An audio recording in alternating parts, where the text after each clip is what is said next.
Today we're looking at Punnett squares from GCSE Biology paper 2 for combined and triple science. And as always, we'll have a look at the question first, and then we'll break down the mark scheme and build a full marks answer while seeing exactly where marks are usually lost on this question.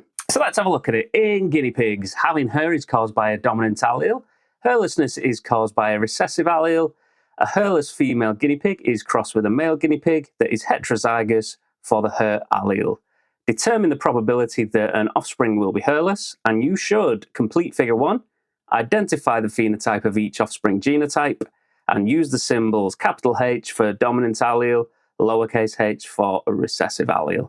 And this is a 5-mark question, and in this version we have a grid already. Sometimes you will get it without the grid, and sometimes you will get it with the grid.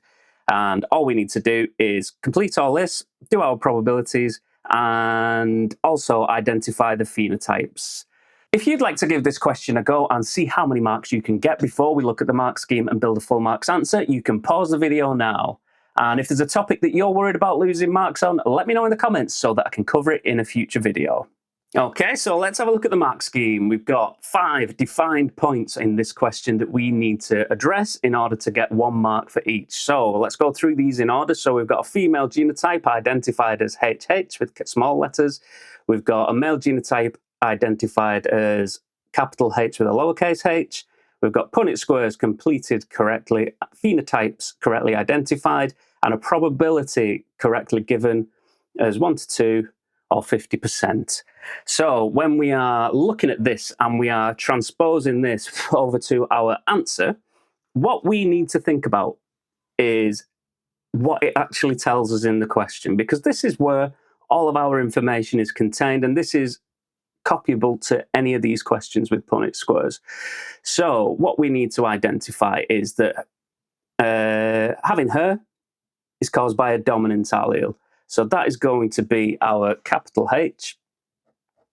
And hairlessness is caused by a recessive allele. So that's going to be our lowercase h. So we're identifying exactly which allele does what just by annotating it onto our question. A hairless female guinea pig is crossed with a male guinea pig that is heterozygous for the hair allele. So what we need to do is use our alleles and transpose them into our grid, and that is going to be literally 2 marks just for doing that simple task with all of the information that they've already given us. So we're looking at a hairless female guinea pig. So this indicating that the having hair is caused by a dominant allele, it means that this one can't be there. So a hairless female guinea pig is going to have 2 lowercase h's for its alleles. And then it is crossed with a male guinea pig that's heterozygous for the hair allele. So it's heterozygous, so it's going to have 2 different alleles. We only have 2 to choose from in this particular question.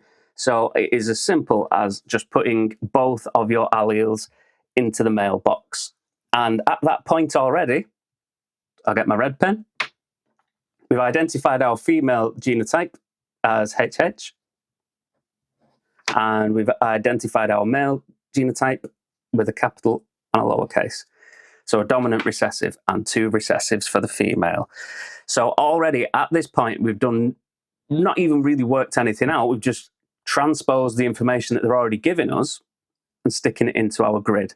So next thing, easiest part of it, filling in the Punnett square based on our alleles. So I'm going to start with male and then do female, and I'm just going to go across in order. So I'm going to have my dominant from my male, and then I'm going to have my recessive from my female. So I'm going across and then I'm going down. I'm going to go across again, dominant from the male, recessive from the female, and then I'll do the bottom row. So we've got our lowercase recessive from the female is also recessive, male is recessive, female is recessive.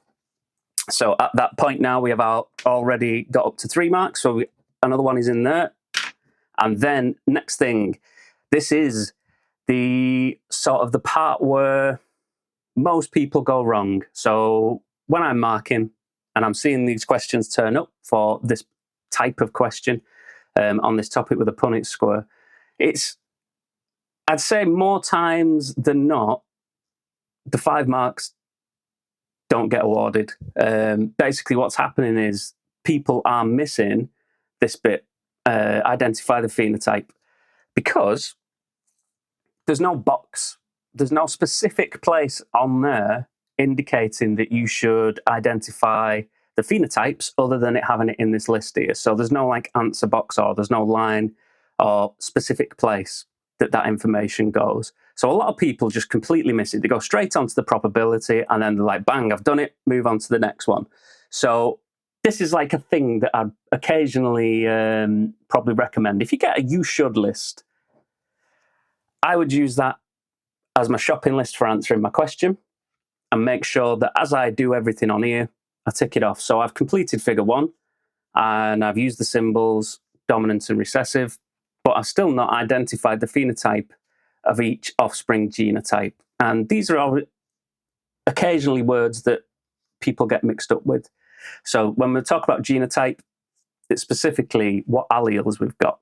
And when we've got phenotype, it's what appearance they have when they have this genotype.